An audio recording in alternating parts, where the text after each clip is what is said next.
So I actually have the Bible here, and I also have this magical stone. You might be saying, but wait, isn't that like a contradiction?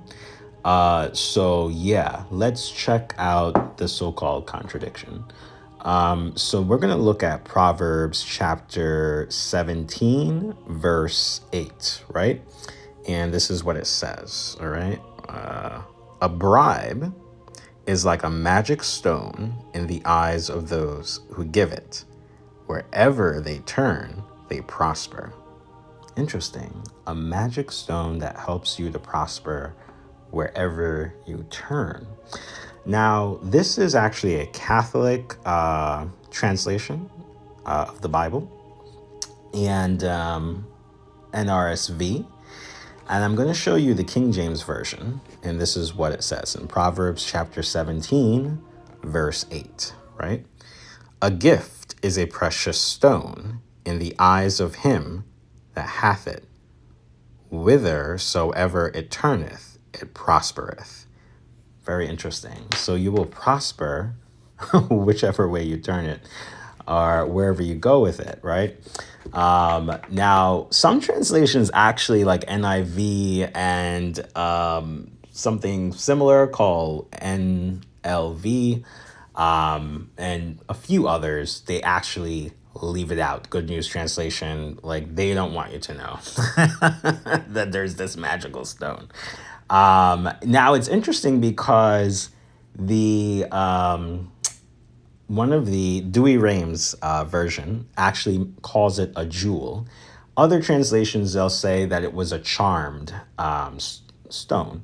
And it's interesting because you've heard the term 3 times, third time's a charm, right? And so that is magic, right? Now here is where it gets very interesting. I like the contemporary English version, Proverbs 17, verse 8. It says, a bribe works miracles like a magic charm that brings good luck. Okay. Now, luck is interesting because in Hebrew, that would be mazel tov. So, you might be saying, well, maybe this is taken out of context. You might want to read Exodus chapter 28 and see what the high priest of Israel was wearing on the breastplate. Bunch of stones, even moonstone. Moonstone's super powerful. So the question is magic evil? Is it bad? Is it good? Is God against it? Or really, are we just not having the full interpretation and the full definition of magic? Because there's black magic, there's white magic. And that's when you get to go down a very deep rabbit hole. You also have the Magi's who came to Jesus, who were magicians, astrologers. Each stone is connected to the zodiac sign. And when the ancient Israelites had a vision of God, it was Sapphire that was under the throne of God by his feet, right? This is what Sapphire looks like. But like I said, this is lapis lazuli. It has hints of gold. And in this book called the Zohar, very interesting book, that is a Jewish mystical commentary, 2,000 years old, goes back to Rabbi Shimon Bar Yochai in the Galilee area where Jesus also is from, Yeshua. And it gets very interesting because in this text, which is in Aramaic, you can get it translated today in English. It goes deeply into a lot of these things, and it helps you to see the power of God. And Moses' stone, the staff of Moses, was actually made out of lapis lazuli.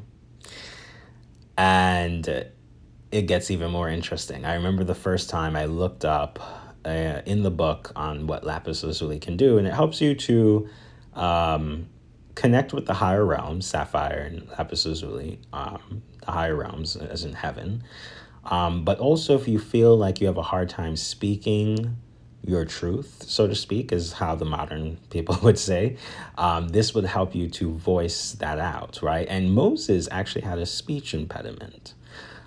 which is why Aaron was the one that was helping him. You see that a lot in the Torah, Talmud, and a lot of writings. That's why it's very good to study not just Judaism, especially ancient Judaism, to understand Christianity a little bit more in context, but also Jewish mysticism, because Christianity is full of mysticism in itself, which is supernatural experiences with Jesus, with God, with the divine. Same thing within Judaism, right?